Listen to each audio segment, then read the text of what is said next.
예수님이 우리 인간의 몸으로 오셔서 고난받으신 이유를 여러분은 아십니까?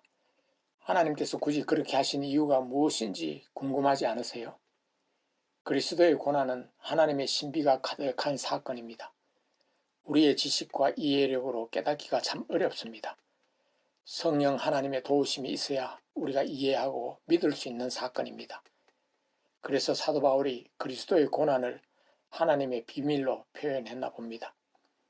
이 비밀을 풀기 위해서는 하나님의 마스터 플랜 가운데 우리 인간이 어떻게 포함되어 있는지를 먼저 알아야 합니다. 그래서 하나님의 천지 창조 현장을 먼저 방문해 보겠습니다. 하나님께서 첫째 날에 만드신 빛으로부터 하늘과 땅, 바다, 강, 그리고 그 가운데 살아가는 모든 동식물을 지으셨습니다. 이 모든 것은 인간이 살아가는 데 필요한 환경을 조성하시기 위함이었습니다. 그 환경은 하나님께서 보시기에도 좋으셨나 봅니다. 그래서 사역 단계마다 보시기에 좋았다고 6번이나 말씀하셨습니다. 그리고 창조 사역 막바지에 접어들었을 때 사역을 잠시 멈추시고 3분 하나님이 모여서 인간을 어떻게 만드실까 회의를 하셨습니다. 그때 내린 결론은 하나님의 형상대로 만들자는 것과 그 인간으로 하여금 바다와 하늘과 땅의 모든 생물을 다스리게 하자는 것이었습니다. 그래서 성자 하나님이 그분이 장차 입으실 형상대로 흙으로 인간을 만드셨습니다. 성령 하나님이 그 코에 생기를 불어넣으셔서 우리의 영이 영원한 생명력을 갖도록 하셨습니다. 이것은 인간과의 영원한 사랑의 교제를 염두에 두신 것으로 해석이 됩니다. 그리고 바다의 물고기와 하늘의 새와 땅에 움직이는 모든 생물을 다스리라는 복을 주셨습니다. 이것은 하나님이 온 우주 만물을 다스리시는데 인간을 그의 동역자로 세우신다는 것입니다. 삼위 하나님의 최대 걸작품에 대한 성경의 평가는 보시기에 심히 좋았다였습니다.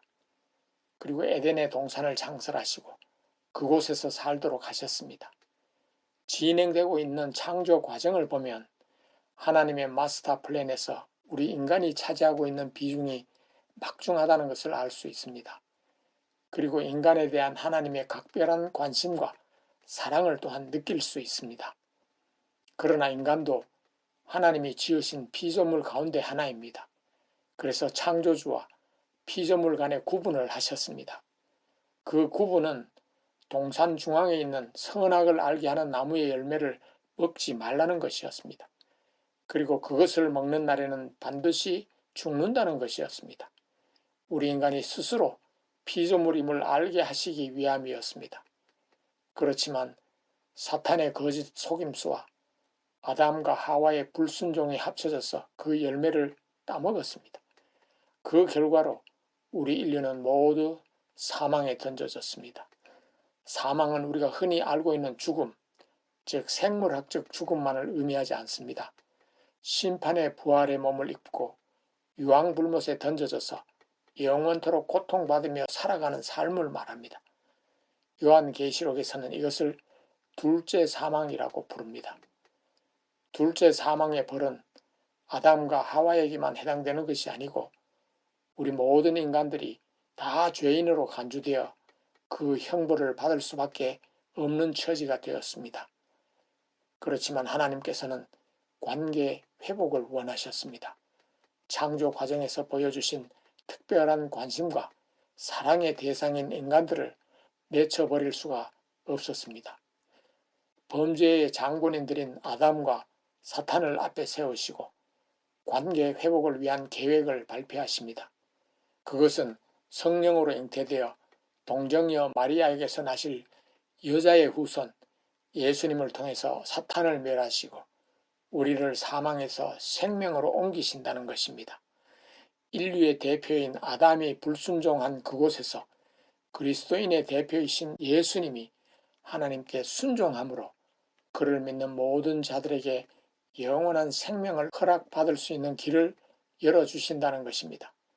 그리고 하나님이 보시기에 심히 좋았던 그 상태로 회복시키셔서 새하늘과 새 땅 그리고 새 예루살렘 성에서 하나님과 얼굴을 마주하면서 사랑의 교제를 나누며 영생할 수 있도록 계획하셨습니다. 하나님 편에서 보면 타락한 천사들처럼 아무도 구원하지 않으실 수 있었습니다. 그러나 아브라함과 맺은 은혜의 언약을 통해 만민에게 구원의 복을 주실 것을 약속하셨습니다. 그러기 위해서는 메시아가 그의 백성의 죄를 속죄하기 위해 죽어야 한다는 것입니다. 이를 위해 필연적으로 수반되는 것은 메시아의 고난과 죽으심입니다. 우리의 죄를 대속하시는 것은 하나님께서 직접 담당하실 수 없는 영역입니다. 그분은 거룩하시고 결코 죽으실 수 없는 영원 불멸의 하나님이시니까요. 그래서 성육신이라는 신비한 역사를 통해서 하나님이 우리와 같은 몸으로 이 땅에 오셨습니다. 신성과 인성이 완전히 결합된 한 인격체로 오셨습니다. 하나님 아버지에 대한 순종과 우리를 향한 사랑 때문에 장차 구원받을 사람들의 모든 죄를 다 뒤집어 쓰시고 죽기까지 고난을 직접 당하시기 위함이었습니다.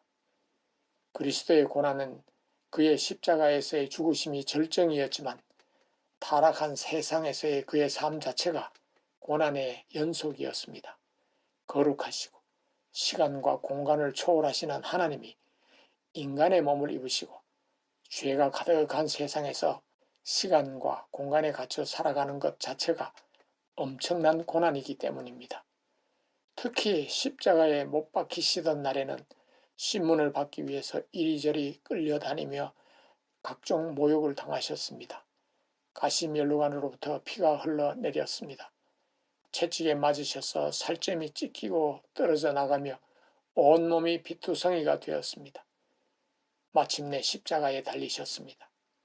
그가 당한 고통과 모욕과 수치는 눈뜨고 볼 수 없는 참혹한 것이었습니다.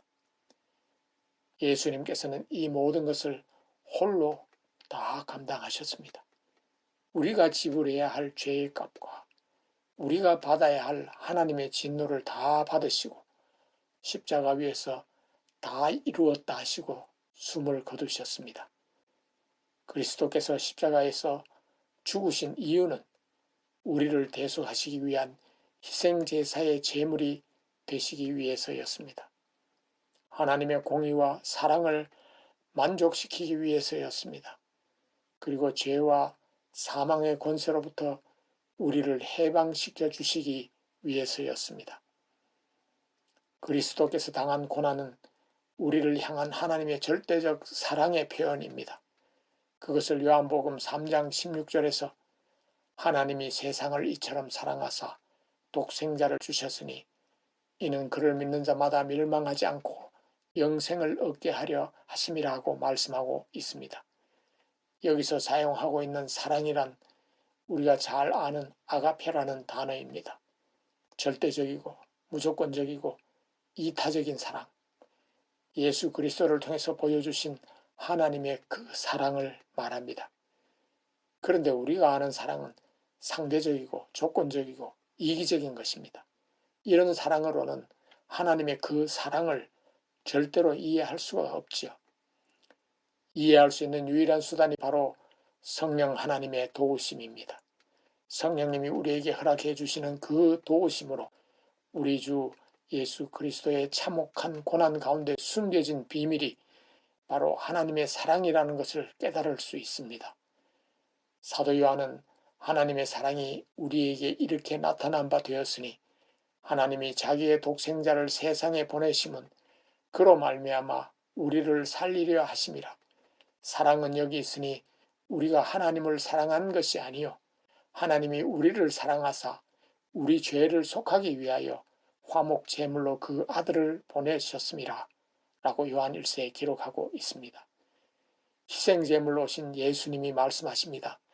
내 살을 먹고 내 피를 마시는 자는 영생을 가졌고 마지막 날에 내가 그를 다시 살리리니 내 살은 참된 양식이요 내 피는 참된 음료로다.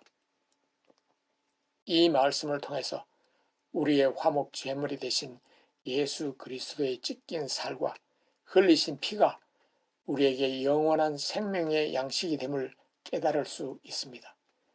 그리고 예수님의 살을 먹고 피를 마시는 것에 대해서는 살을 떡에 비유하시고 그리고 피를 포도주에 비유하시면서 우리의 죄를 대속해 주시기 위해서 죽으신 그분의 귀한 공로를 기억하고 기념하고 그가 재림하실 때까지 전파하라고 말씀하십니다. 그리스도의 고난에 숨겨진 하나님의 비밀은 바로 하나님의 사랑이라는 것과 그의 찢긴 살과 흘린 피는 우리가 영생할 수 있는 양식이라는 것을 깨달았습니다. 이런 귀한 보화를 찾았으니 우리가 가진 모든 것을 팔아서라도 이 보화를 우리의 것으로, 나의 것으로 만들어야 되지 않겠습니까? 우리의 것으로 만드는 방법은 의외로 간단합니다. 저는 본디오 빌라도에게 고난을 받아 십자가에서 죽으신 예수님을 믿습니다. 그분을 믿는 믿음으로 그분의 죽으심을 기념하며 죄 용서함을 받은 것을 기뻐하며 하나님의 이 비밀을 전파하겠습니다. 라고 고백하는 것입니다. 그리고 그 고백대로 살아가기 위해서 최선의 노력을 경주하는 것입니다. 그리하여 우리 모두가 하나님의 그 놀라우신 사랑과 예수 그리스도를 통해서 허락해 주시는 영원한 생명을 받아 누리는 자들이 되시길 기원합니다. 다음 영상은 하나님의 세 번째 비밀인 그리스도의 부활입니다. 그리스도의 죽으심과 부활은 서로 분리할 수 없는 하나의 사건입니다. 기쁘고 가슴 벅찬 소식을 가지고 여러분을 찾아가겠습니다. 감사합니다.